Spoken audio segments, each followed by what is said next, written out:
Meus irmãos, a paz do Senhor. Eu sou o pastor Onésimo Nunes e quero compartilhar com vocês mais uma mensagem de fé e de esperança.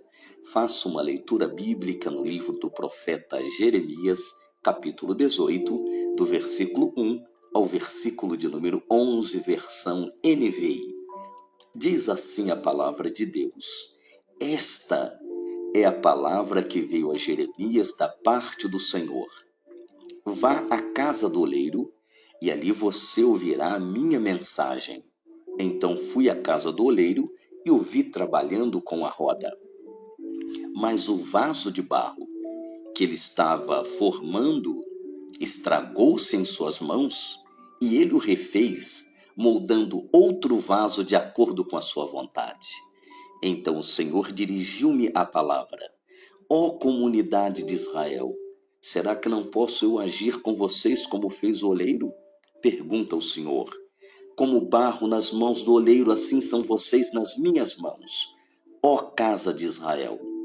Se em algum momento eu decretar que uma nação ou um reino seja arrancado, despedaçado e arruinado, e se essa nação que eu adverti converter-se da sua perversidade, então eu me arrependerei e não trarei sobre ela a desgraça que eu tinha planejado. E se noutra ocasião eu decretar que uma nação ou um reino seja edificado e plantado, e se ele fizer o que eu reprovo e não me obedecer, então me arrependerei do bem que eu pretendia fazer em favor dele. Agora, portanto, diga ao povo de Judá e aos habitantes de Jerusalém: assim diz o Senhor, estou preparando uma desgraça e fazendo um plano contra vocês. Por isso, converta-se cada um de seu mau procedimento e corrija a sua conduta e as suas ações.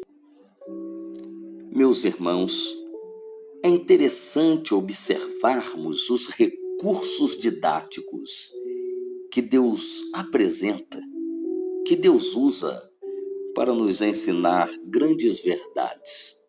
No texto bíblico que eu escolhi para a meditação de hoje, diz a Bíblia que Deus envia o profeta Jeremias até uma olaria, onde haveria uma mensagem ali para ele. Diz a palavra de Deus que, chegando lá, o profeta viu o artesão trabalhando no barro, tentando fazer um vaso. Ele viu que o vaso de barro se estragava nas mãos do oleiro, e como do mesmo barro ele moldava outro vaso conforme o que ele queria. Deus então, meus queridos, aplicou essa ilustração para mostrar ao profeta e a nós que poderia agir da mesma forma conosco. Meus irmãos, não sabemos porque o vaso de barro se estragou, se quebrou na mão do oleiro, mas certamente nós sabemos a razão dos nossos próprios fracassos. Somos nós mesmos, queridos, quem decidimos como vamos conduzir a nossa vida. Na verdade, meus irmãos, de vez em quando nós nos metemos em apuros só por causa da nossa teimosia em querermos fazer a nossa própria vontade.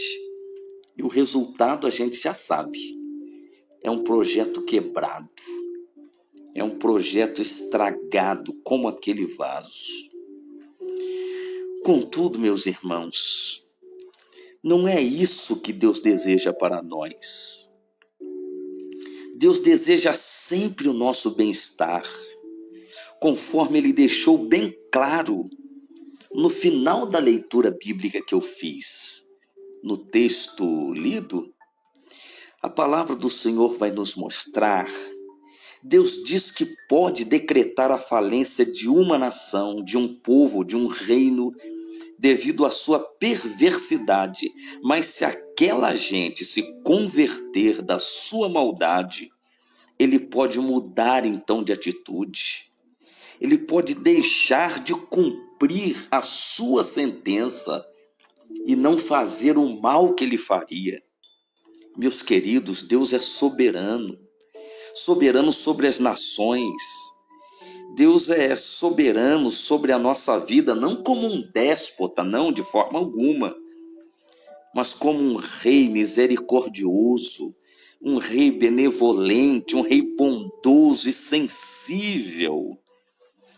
Um Deus que consegue compreender, um Deus que consegue ver o arrependimento daqueles que se chegam diante dele com sinceridade. O propósito de Deus, meus irmãos, não é simplesmente descartar aquilo que se quebrou, descartar aquilo que se estragou de forma alguma, mas aproveitar tudo aquilo para criar algo novo, para criar algo bom. Assim sendo, meus irmãos, a culpa pelo nosso fracasso não é de Deus. Não culpe Deus pelos teus fracassos, de forma alguma.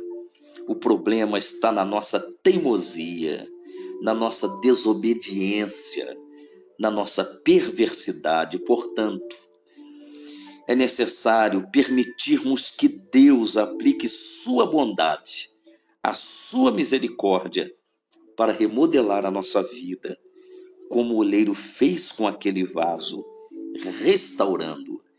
Queridos irmãos, é bom submetermos-nos à vontade soberana de Deus. Este é o caminho da restauração. Que Deus em Cristo te abençoe. Que a graça, a bondade e a misericórdia do Senhor estejam sobre a tua vida. Deus te abençoe. Um abraço.